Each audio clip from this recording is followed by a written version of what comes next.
Parlem de corrupció com si fos només diners malgastats. Però és molt més que diners. La corrupció mata. Hong Kong, 2025. Un incendi mata 159 persones.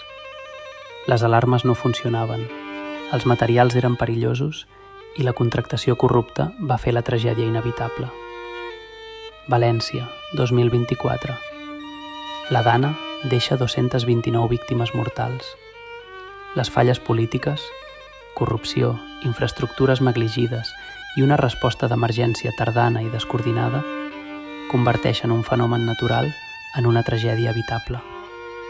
Madrid, 2020. 7.291 persones grans moren a les residències.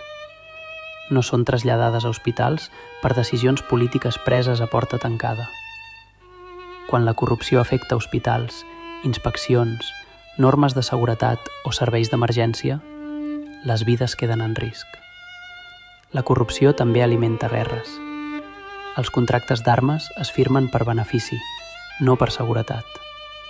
El conflicte es converteix en negoci i la població civil en víctimes. La corrupció apareix quan el poder no té control, quan el silenci esdevé la norma, quan la societat aprèn a mirar cap a una altra banda. Allà on hi ha corrupció, la gent mor. Què hi podem fer? Deixar de tractar la corrupció com política normal. Exigir transparència. Defensar el periodisme i la justícia independents. Recolzar els alertadors i les víctimes.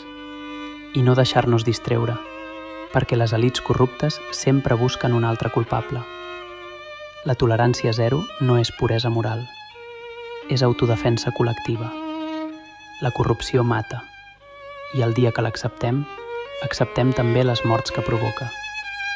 No tolerem mai la corrupció.